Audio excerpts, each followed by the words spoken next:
Yeah, they've reestablished themselves as the value leader in QSR, which makes sense, right? They have 14,000 stores in the US, more scale than anybody.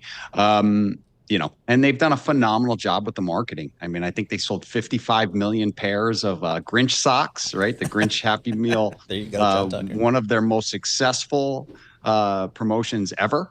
Right. So yeah, they're firing on all cylinders. They also benefited from lapping E. coli a year ago, and that's how they ended up with such a strong comp in which was a pretty tough quarter for most of the industry because of the cold weather and the flu that we saw in December. Right. And we also are hearing that McDonald's is not going to rest on its laurels. It's looking to innovate. It's going to introduce some new beverages under the McCafe. McCafe. McCafe. Yeah. That's hard to say. The McCafe brand. McCafe. Yeah. It's not French. Anyway, indulgent coffees. That sounds kind of fancy. Is that to appeal to the consumer who might be trading down to McDonald's? No, you know what? It's beverages are hot. I mean, Cosmix, although that chain isn't has been kind of dissolved. They've learned a lot about the beverage industry through that test, right?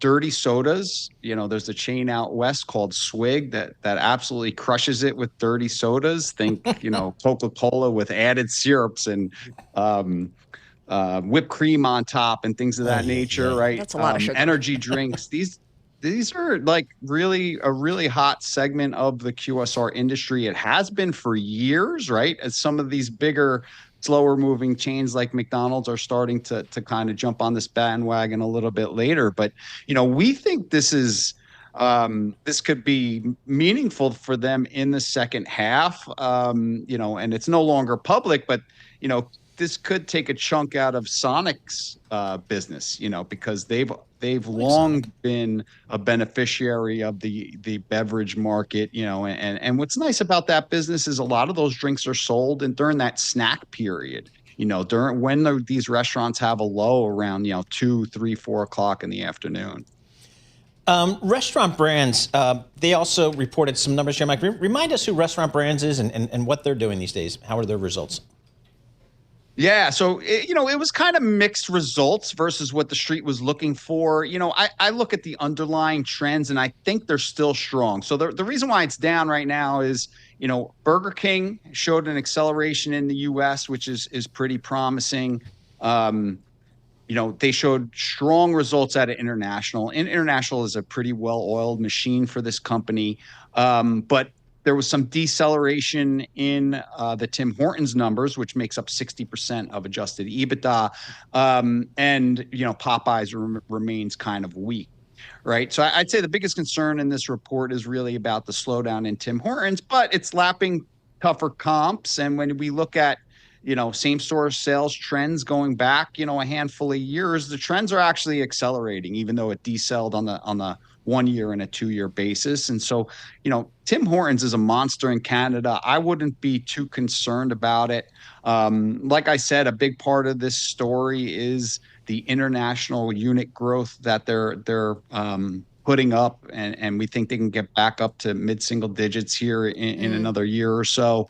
Popeyes and Burger King are absolutely crushing it around the globe. And, right. We expect pretty solid growth here, and we think they can outperform a lot of their quick service peers here in 2026. Michael, how are the McDonald's and the Restaurant Brands of the world using AI? We've seen them embrace automation with, you have to go order yourself at the kiosk and then someone calls your number. So they've made things more automated in that regard. But how will AI change the whole experience? Yeah, well, AI is going to change the experience, the restaurant experience in different ways. Like different chains are going to look to different solutions.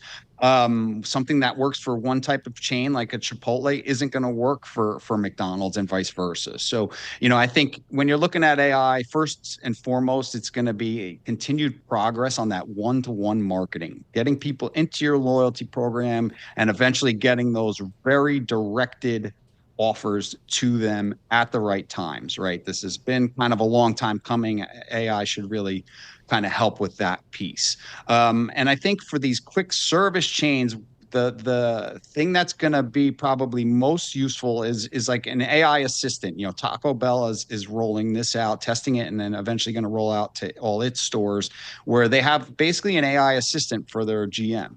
Tells them how much food they need to prep, if they need more labor on the line, helps them have more accurate sales projections so they know how much labor they're going to need on any given day, how much food prep they need to do, whatever it might be, right? So I think those are going to be the two most ubiquitous use cases and probably the ones Right. that we'll see most of the progress on in the near term.